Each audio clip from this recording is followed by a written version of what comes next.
ide ng'atulaze essaawa agikoze n'okubala ebala naye twagala kumanya biki ebirala byakola. Tukola ebintu bingi nnyo okusingira ddala biva mu byayi. Tuyina lampshades eno lampshade eva mu kyayi. Ndaba ng'ebigoogwa. Era abamu babiyita bigoogwa naye tuddira ebyayi ne tubikuba bigogo ebibisi ne tubikuba ne tubijja mu wuzi ne tubiruka bwe tuti. Bw'okissa mu woteeri oba mu nnyumba yo oba mu kisenge kibeera kyanjawulo. Ne tuba ne method endala ya lampshade nti yo tugibumbira kungulu ku kisuwa. No tugikozesa nga tukozesa na bugi bwa mawogo. Nevamu bulungi nnyo ne tuba ne kyogamba nti obugi bwa mawogo na byayi. Bugi bwa mawogo na byayi. Tewali kweraliikirira butonde mbw ate kansa temuli plastic. Ne tuba ne shapes endala zizino tuyina engatto tukyaziyiya era tuzongerako omutindo mpola mpola.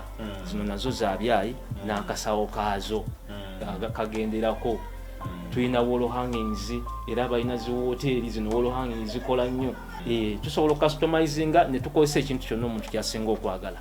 Tuyina table mats nga tuzikoze mu byayi, tuyina photo frames, tuyina necklaces mu byayi, tuyina earrings, tulina obusawo bino byonna bigogo.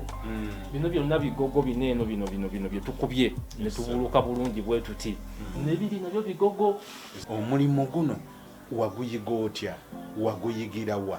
Omulimu guno we nali nakava ku campus e Kyambogo mu 2012 nga mazogo kyogamba nti wagenda ku campus.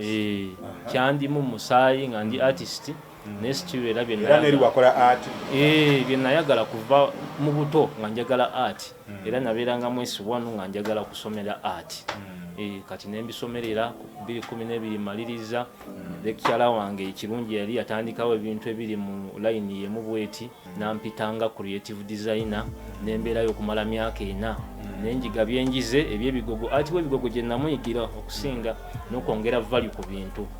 Kati mu myaka 4 wejjaggwa nali no graduatinga nentandikawo wano ekintu kyemulaba wano talanta designs era bye bino byemulaba.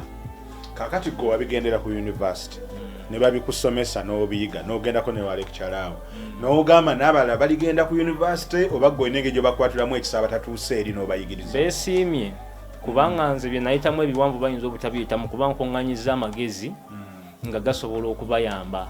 Ebintu byonna byenkoze mu bbanga ettono lya myaka nga 5 kati. Nsummarizing projects ez'enjawulo omuntu asomeza asobola okukola n'atasomeza asobola okukola.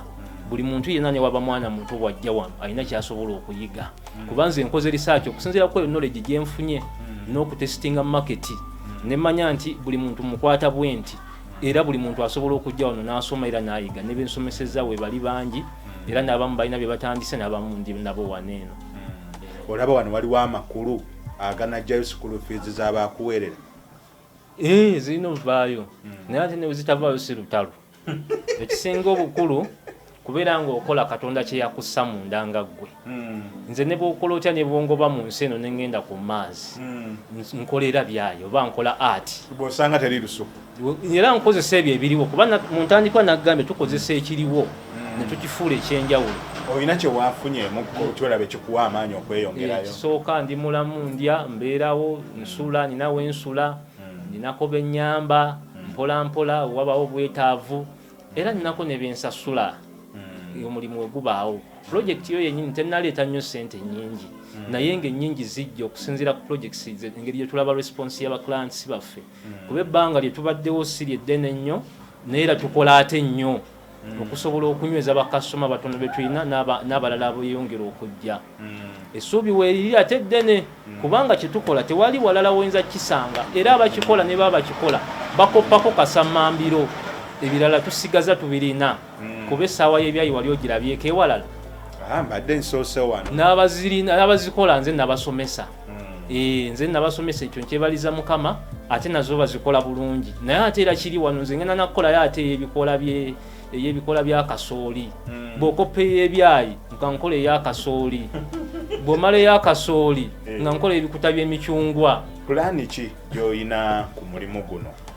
Kubeera wano nga woyiyiza oba olinamu ekisingako okubeera wano? Waneeno wafunda kye kisooka ate pulaani endala tulina ekirooto okubeera nga tutambula regions ezenjawulo after establishing headquarters eneneko tugenda kufuna engeri gye tutambula ebitundu ebyenjawulo nga tusomesa abantu ekintu kino nga materials ezibeetolodde ku kyalo zetubasomesa kuba tulabye Uganda tulina materials nyingi naye tetuzikozesa kubanga bw'ogenda kaakati erango waliyo ebiwempe bingi waliyo obuti bw'olweyo naye babikozesa kuwera bwezi nnyumba naye ng'ate wano olweyo tulina frames ez'olweyo tulina ebikomo bino bye bambala bangles nga za lweyo tulina bye tukoze bingi table mats nga za biwempe naye nga kati eribbo babikozesa just kuwera nnyumba na kwalirira ku kantini kubika musana butabayokya ekintu eky'5,000 tusobola okijjamu emiliyoni nga 5 awo wennyini wenjagalidde era okumanya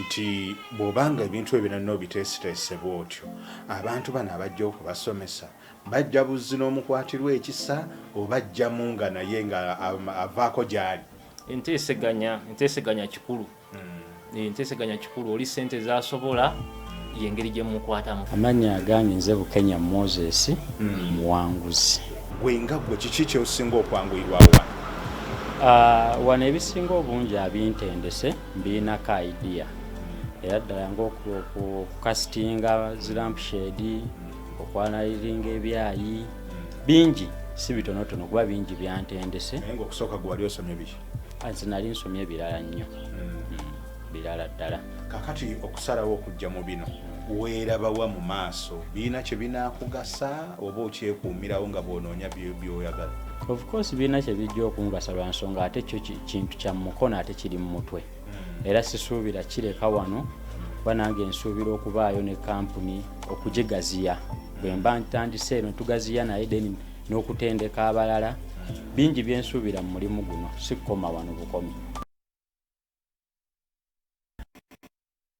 Sebo nze nabadde njagala just kweyongerako ku magezi butayonona vaaka yange kutambula eyo kyekyandeese wano tusebo ewe abawala abatwera vaako okubanyumira baba banoonya abavubuka babagulira ku chips batambulatambulako balaga eno balaga eri gwe n'osalawo gye wano kwesiiga naakane kati nze sebo ne bawala bannange kyenina obagamba vaaka yammwe banne temugyonoona temugyonoona mujje eno muyige naffe n'ebyemirimu bino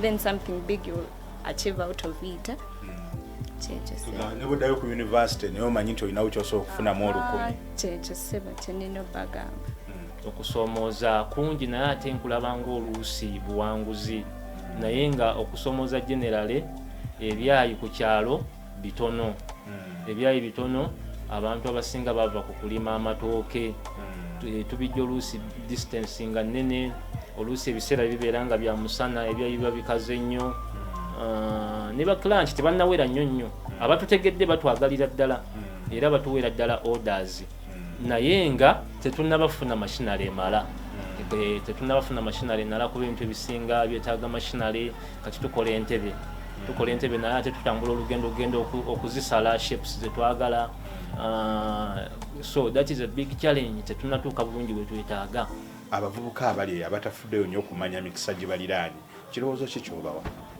abavubuka njagala bbawa amagezi nti basooke bave ne ku kalikulamu yaffe eno okugigoberera nga bweri nga bakikulaminze nti nasomerera bwa yinginiya nina kukola mulimu nga ndi mu office emirimu gya office tegikyaliyo babalimba bulimbi bagamba niwe giba gyegiri waliyo abaliyo gyegino emirimu egiriyo kati gyosobola okubeera nga weetandikirawo ku kyalo kyo mujje muyige beerako omuntu gwewekwata ali resourceful eyo ku kyalo kyammwe akusomese naye bwoba tozze wano baako ekintu kyolina ekyomukono ekyokwata ekyomumukono ekikuyamba ekisobola okukuyambako ate teri muntu agenda kukuyamba tulina abavubuka eno endowooza nti gundi ajja kunnyamba maama wange taata wange naye abantu abatera otuyamba mu bulamu babeera abo abantu be tutalowoozanga nako tubeere nga tubeako kye tukola awo katonda watuleetera abantu abatuufu